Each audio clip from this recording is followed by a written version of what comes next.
Welcome back to DIY guitar making. Today we're going to be doing shop rounds, which means that I'm going to take you around the shop and show you all the cool stuff that I have going on this week. So we're definitely going to talk about the two Parlor guitars here, guitar number 86 and number 87. But actually, I'll get to that in a little bit. There's some cool stuff there. Why don't we first talk about, I made a video recently, or recorded a video I should say. I think I'm still gonna edit it and put it out, but it was a video where I'm resawing a plate off of a larger piece of Wengi. You won't see this in the video, but partway through my cut there, I actually started seeing sparks coming from the guides on the bandsaw. And I realized that the guide bearings, more than one of them actually, had completely seized up. So the lubrication was not doing its thing anymore. So anyway, that machine is sort of out of service. I'm ordering new guide bearings, but I wanted to talk with you guys a little bit about that kind of stuff because it's something that everyone has to deal with. And so I'm going to show you right here. I've got a bearing. Depending on what kind of bearings you have, you either can or cannot lubricate these. Sometimes they're shielded. Usually they're shielded. Usually they are shielded on one side, which means you can lubricate them on one side but not on the other. And the point of them being shielded is, of course, the fact that you can get something in there, lubricant, also means you can get other things in there like dust and all of that. So it's pros and cons you get with that shielding concept, because the shielding definitely keeps things out of it and prolongs the life. However, you can't continue to lubricate it. And so what some people do is they lubricate their bearings. I have not had good experience with that, and I find that if they start to go and I'm lubricating them, I'm really just prolonging the inevitable, right? By a little bit. I'm not totally fixing the problem. And so for me at least, it makes sense to just get new bearings, maybe better bearings that are double shielded, perhaps, I don't know. But I wanted to talk a little bit about replacing your bearings. So this is one of the guide bearings on my big bandsaw. And what you can do is you can go online and you can simply look up the model number of your bandsaw, and if you're lucky, you will find replacement parts that are specifically for that. But if you can't find it, that's okay too, because there's a little code on every bearing. And I don't know if you can see it right there. It says 608Z.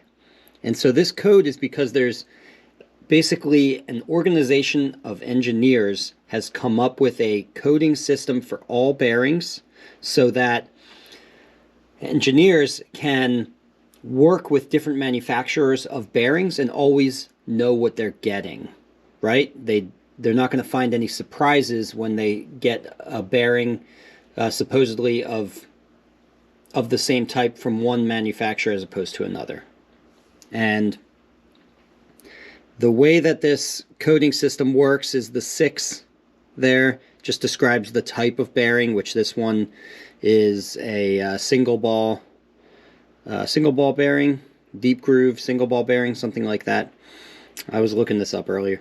And the 08 portion is a bit more complicated, but basically it describes the size of the hole here in the middle, your inner diameter and your outer diameter. And then that Z there is that shielding that we talked about. So Z, when you see Z at the end of a code, that means that it has shielding on one side, which means you can continue to lubricate this bearing. If you see 2 Z's in the code, that means it's double shielded, in which case trying to lubricate it is futile. So you just buy new bearings. Even in the single shielding case though, I think a lot of the times you're going to want to just buy new bearings. And so that's what I did. Let me show you on the bandsaw a little bit of what I'm talking about. because my other bandsaw, I have two bandsaws, and my smaller bandsaw also has a little bit of the same issue. It's not terrible, but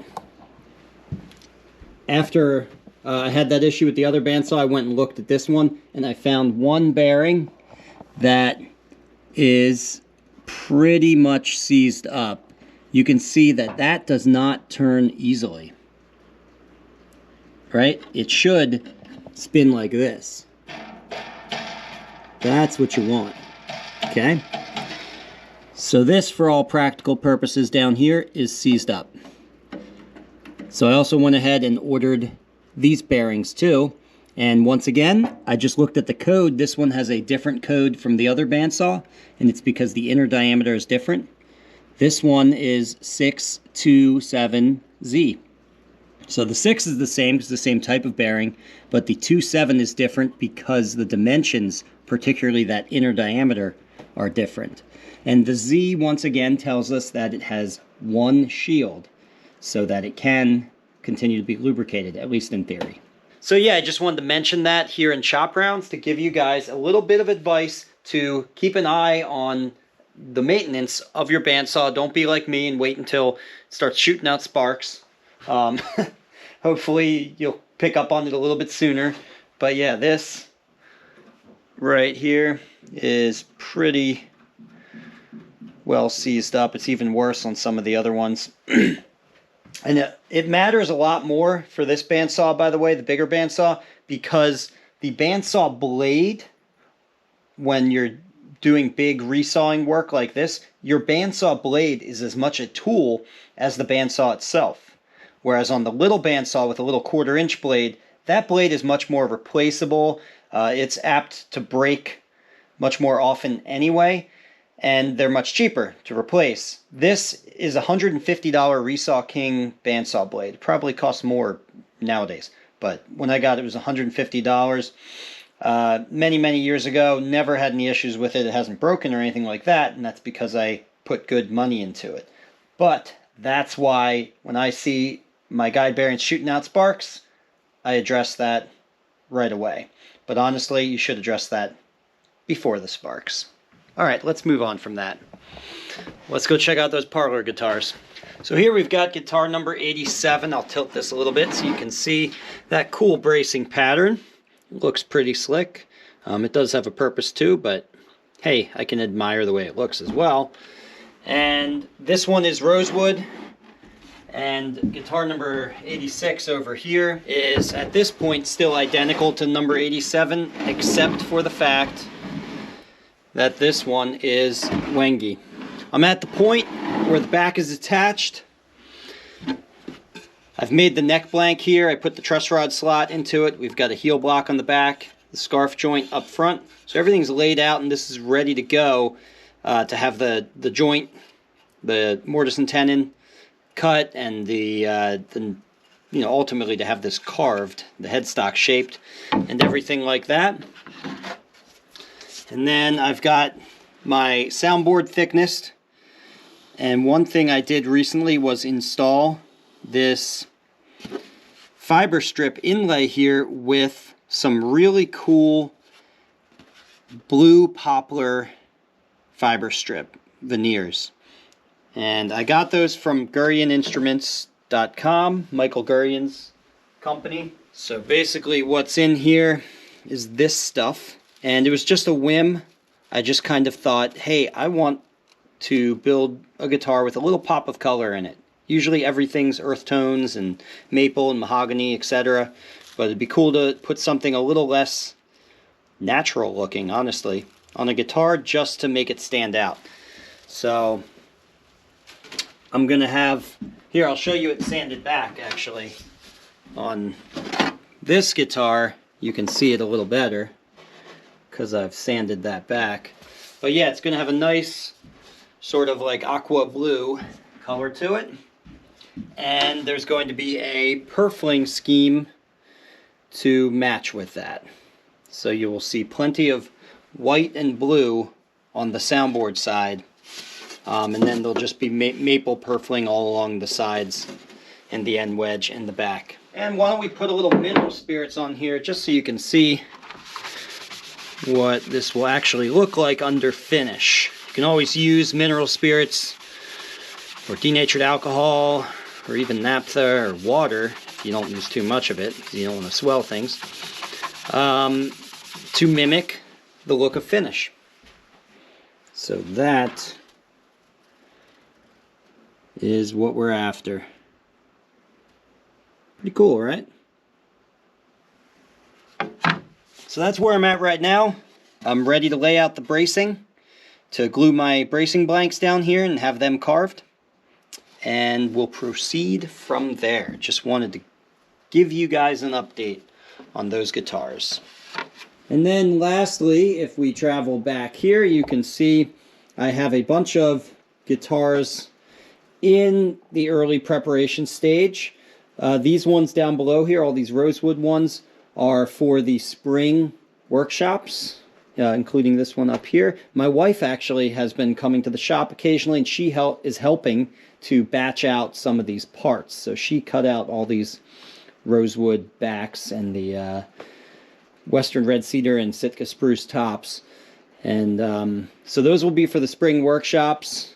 There are 2 spots, and only 2 spots left in all of the spring workshops, and I think those 2 spots are in the, I forget the exact date, I'll put it on the screen, but the April class that's later in the month, because there's an early April and a late April class.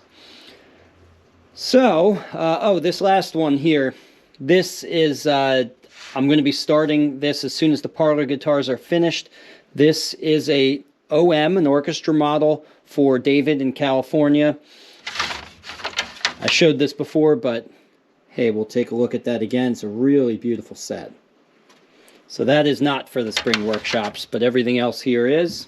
Alright, so that's really been the week. I've been working on the Parlor guitars, batching out parts for the spring workshops, and dealing with issues. Having equipment breakdown. That's the least fun part.